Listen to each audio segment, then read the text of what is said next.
नमस्कार, बहुत स्वागत है आपका न्यूज़ 18 के डिजिटल प्लेटफॉर्म पर। मैं हूं प्रशांत कटारे और आज बताएंगे आपको आखिर क्या है मोदी और पुतिन का रूबल रुपया पैक्ट और डिफेंस से लेकर न्यूक्लियर तक क्या हुई है डील। भारत और रूस के बीच आखिर कितने हुए हैं समझौते, डिटेल में बताएंगे आपको। पहले अगर संक्षेप में बात करें तो 23वें भारत रूस शिखर सम्मेलन में पीएम मोदी और राष्ट्रपति पुतिन ने ऐतिहासिक संयुक्त बयान जारी किया। दोनों देशों ने 2030 तक 100 अरब डॉलर के व्यापार और नेशनल करेंसी में सेटलमेंट का लक्ष्य रखा है। रक्षा क्षेत्र में मेक इन इंडिया के तहत सह उत्पादन और टेक्नोलॉजी ट्रांसफर पर सहमति बनी है। वहीं रूस ने यूएनएससी में भारत की दावेदारी का समर्थन किया और आतंकवाद के खिलाफ जीरो टॉलरेंस की प्रतिबद्धता भी दोहराई। तो 5 दिसंबर 2025 का दिन इतिहास के पन्नों में स्वर्ण अक्षरों में दर्ज हो गया है।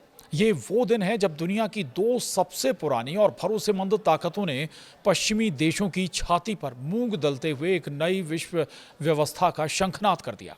अमेरिका और यूरोप की तमाम धमकियों, प्रतिबंधों और कुटिल चालों को दरकिनार करते हुए रूसी राष्ट्रपति व्लादिमीर पुतिन ने भारत की धरती पर कदम रखा। प्रधानमंत्री नरेंद्र मोदी ने अपने सबसे जिगरी दोस्त का ऐसा स्वागत किया कि पूरी दुनिया देखती रह गई। ये सिर्फ एक कूटनीतिक दौरा नहीं था, बल्कि ये पश्चिम के मुंह पर एक करारा तमाचा था।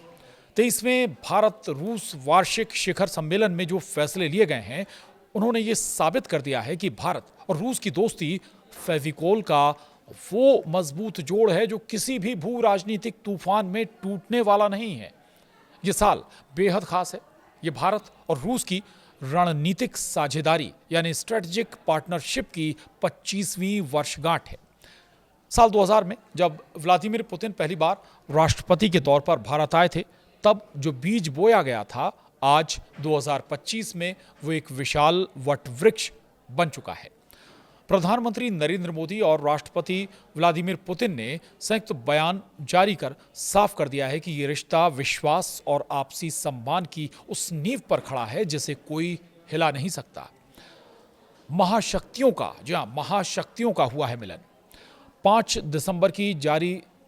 दिसंबर को जारी संयुक्त बयान यानी जॉइंट स्टेटमेंट का एक एक शब्द इस बात की गवाही देता है कि भारत और रूस अब मल्टीपोलर वर्ल्ड यानी बहुध्रुवीय विश्व के सबसे बड़े आर्किटेक्ट बन चुके हैं। दोनों नेताओं ने साफ किया कि दो बड़ी शक्तियों के रूप में उनकी ये साझेदारी वैश्विक शांति और स्थिरता के लिए एक लंगर की तरह है, एंकर की तरह है। ये अमेरिका की उस दादागिरी को सीधी चुनौती है जो दुनिया को अपने हिसाब से चलाना चाहता है। संयुक्त बयान के 70 बिंदुओं में छिपा है भविष्य का वो रोड मैप जो भारत को एक मिलिट्री और इकोनॉमिक सुपर पावर बनाने के लिए तैयार किया गया है। चाहे वो डिफेंस हो, स्पेस हो, न्यूक्लियर एनर्जी हो या फिर ट्रेड, हर मोर्चे पर रूस ने भारत का हाथ थाम लिया है। डिफेंस में कैसे मिला मेक इन इंडिया को रूसी बूस्टर, ये भी जानिए। दरअसल रक्षा क्षेत्र हमेशा से भारत और रूस संबंधों की रीढ़ रहा है, लेकिन इस बार कहानी बदल गई है। अब भारत सिर्फ खरीदार नहीं है। प्रधानमंत्री मोदी के आत्मनिर्भर भारत अभियान को रूस ने अपना पूरा समर्थन दिया है। संयुक्त बयान के पैराग्राफ 28 से 31 में साफ लिखा है कि अब रिश्ता खरीद फरोख्त से आगे बढ़कर को डेवलपमेंट और को प्रोडक्शन यानी सह विकास और सह उत्पादन पर आ गया है।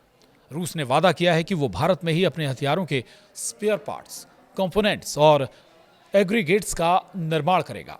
इसका मतलब समझ सकते हैं आप। इसका मतलब है कि अब युद्ध के समय भारत को स्पेयर पार्ट्स के लिए मॉस्को की तरफ नहीं देखना पड़ेगा। सब कुछ भारत में बनेगा। टेक्नोलॉजी ट्रांसफर के जरिए रूस भारत की सेना को वो ताकत देने जा रहा है जिससे हमारे दुश्मन थर्रा उठेंगे। इतना ही नहीं, भारत में बने ये रूसी हथियार दोस्त देशों को एक्सपोर्ट भी किए जाएंगे। ये भारत को डिफेंस मैन्युफैक्चरिंग हब बनाने की दिशा में सबसे बड़ा कदम है। वहीं नई दिल्ली स्थित हैदराबाद हाउस में मिले पुतिन और मोदी। 22वीं IRIGC MTC बैठक जो 4 दिसंबर 2025 को हुई, उसमें यह तय किया गया कि भारत की सुरक्षा जरूरतों के हिसाब से एडवांस्ड डिफेंस टेक्नोलॉजी का साझा विकास होगा। ये उन पश्चिमी देशों के लिए बड़ा झटका है जो भारत को अपनी शर्तों पर हथियार बेचना चाहते थे। अब डॉलर को बाय बाय 100 अरब डॉलर का लक्ष्य रखा गया है। संकेत समझिए आप, डॉलर को बाय बाय। अर्थव्यवस्था के मोर्चे पर मोदी और पुतिन ने जो फैसला लिया है वो डॉलर की बादशाहत को सीधा चैलेंज है। दोनों नेताओं ने 2030 तक द्विपक्षीय व्यापार को 100 अरब डॉलर तक ले जाने का लक्ष्य रखा है। लेकिन सबसे बड़ी बात यह है कि यह व्यापार डॉलर में नहीं बल्कि नेशनल करेंसी यानी रुपया और रूबल में होगा।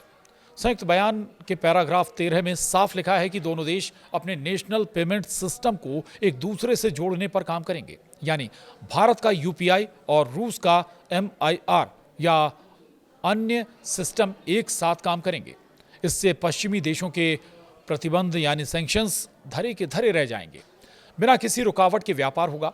इसके अलावा भारत और यूरेशियन इकोनॉमिक यूनियन EAEU के बीच फ्री ट्रेड एग्रीमेंट FTA पर बातचीत तेज करने का फैसला लिया गया है। यह भारत के लिए एक बहुत बड़ा बाजार खोल देगा। येकातेरिनबर्ग और कजान में भारत के 2 नए वाणिज्य दूतावास यानी कॉन्सुलेट्स खुलने जा रहे हैं। यह बताता है कि भारत अब रूस के सुदूर इलाकों तक अपनी पहुंच बना रहा है। वहीं पुतिन और मोदी के सामने समझौतों का आदान प्रदान हुआ है। तो एनर्जी और न्यूक्लियर, भारत की ऊर्जा और सुरक्षा से जुड़े कई समझौते भी हुए हैं। ऊर्जा सुरक्षा के मामले में रूस भारत का सबसे बड़ा साझीदार बनकर उभरा है। संयुक्त बयान में कुडनकुलम न्यूक्लियर पावर प्लांट यानी KKNPP के काम में तेजी लाने और भारत में एक दूसरी साइट आवंटित करने पर सहमति बनी है। रूस भारत में 100 गीगावाट न्यूक्लियर एनर्जी के लक्ष्य को पूरा करने में मदद करेगा। इतना ही नहीं, रूस ने भारत को तेल, गैस और फर्टिलाइजर की लॉन्ग टर्म सप्लाई की गारंटी दी है। जब पूरी दुनिया में ऊर्जा संकट की आहट है, तब पुतिन ने मोदी को आश्वस्त किया है कि भारत की गाड़ियों का पहिया कभी नहीं रुकने दिया जाएगा। कोयला गैसिफिकेशन टेक्नोलॉजी हो या पेट्रोकेमिकल्स, रूस हर कदम पर भारत के साथ खड़ा है। रूस के सुदूर पूर्व Russian for east and Arctic क्षेत्र में भारत की एंट्री एक गेम चेंजर है। पैराग्राफ 21 में 2024 से 2029 के लिए सहयोग कार्यक्रम का जिक्र है। व्लादिमीर पुतिन ने भारत को आर्कटिक के संसाधनों में हिस्सेदारी का ऑफर दिया है। ये वो इलाका है जहां तेल, गैस और दुर्लभ खनिजों का भंडार है।